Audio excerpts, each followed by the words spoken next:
Kolkata TV ডিজিটালে ভাষ্যটি রয়েছে আপনাদের সঙ্গে। পশ্চিম এশিয়ায় এই মুহূর্তে যুদ্ধ পরিস্থিতি চলছে ইরান, এবং এখনো পর্যন্ত পরিস্থিতি স্বাভাবিক হওয়া তো দূর, গত 3 দিনে 555 জন মানুষের মৃত্যু হয়েছে।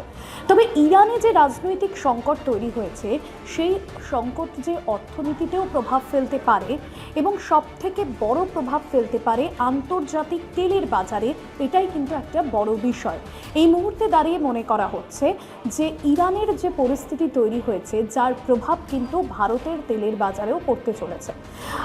এই মুহূর্তে দাঁড়িয়ে ইরানের যে পরিস্থিতি আমরা দেখেছি, যেখানে হরমুজ প্রণালী বন্ধ হয়ে গিয়েছে, যে তেল সরবরাহ, যে বিপুল পরিমাণ তেল ভারতে আসে, সেই তেল সরবরাহ বন্ধ হয়ে গেছে।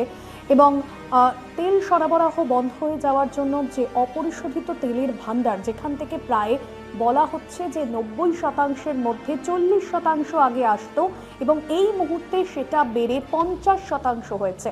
সেই তেলের যখন একটা সংঘাত, একটা পরিস্থিতি তৈরি হয়েছে, যেখানে তেলের অভাব দেখা দিয়েছে ভারতীয় বাজারে, যার জন্য কিন্তু ক্রুড অয়েলের দাম এই মুহূর্তে বাড়তে চলেছে। আগামী দিনে এই দাম আরও বাড়তে পারে, ভারতের বাজারেও কিন্তু বড়সড় প্রভাব ফেলতে পারে।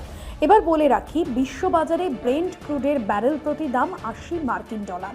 গত শুক্রবার দাম ছিল $72। মাত্র দুদিনের মধ্যে সেটা $10 বৃদ্ধি পেয়ে গিয়েছে, শুধুমাত্র যুদ্ধকালীন পরিস্থিতির জন্য। পেট্রোলিয়াম মন্ত্রকের এখনো পর্যন্ত যে হিসেব বা পরিসংখ্যান, যেখানে ব্যারেল প্রতি $10 বাড়লে ভারতের বার্ষিক যে আমদানি খরচ $13 থেকে $14, এবং $14 বিলিয়ন ভারতীয় টাকা অনুযায়ী প্রায় 1188 কোটির সমান। অন্যদিকে মোট যে পরিশোধিত অপরিশোধিত তেল যেটা আসে, যেটার বললাম যে 90%-এর মধ্যে 40% আগে আসতো, এখন 50% তেলই কিন্তু আসছে, যার ফলে সরবরাহ দীর্ঘদিন ধরেই ব্যাহত হতে পারে এমনটা মনে করা হচ্ছে। যে বিপুল তেলের ভাণ্ডার, শুধুমাত্র এই যুদ্ধকালীন পরিস্থিতির জন্য দামেও একটা বড়সড় হেরফের হচ্ছে। তবে পেট্রোল বা ডিজেলের দাম এখনো পর্যন্ত বাড়ানো হচ্ছে কিনা, সেই বিষয়ে কিন্তু কোনো বিবৃতি জারি করা হয়নি পেট্রোলিয়াম মন্ত্রকের তরফে। তবে পরিস্থিতি নিয়ে ইতিমধ্যেই পর্যালোচনা চলছে।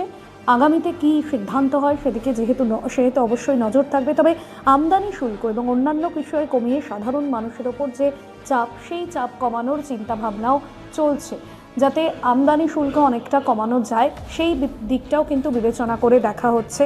ভারতের হাতে যে 74 দিনের তেল আগামী মজুত রয়েছে, সেখানেই ভেনেজুয়েলা, পশ্চিম আফ্রিকা, আমেরিকা, ল্যাটিন আমেরিকা থেকে তেল আমদানি বাড়ানোর সম্ভাবনা খতিয়ে দেখা হচ্ছে।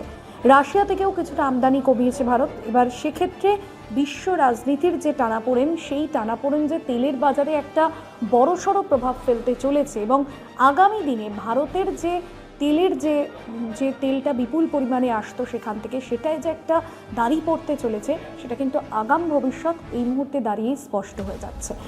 আজকে এই বিষয় এখানেই শেষ করব। অন্যান্য আপডেটের জন্য ফলো করতে থাকুন কলকাতা টিভি ডিজিটাল।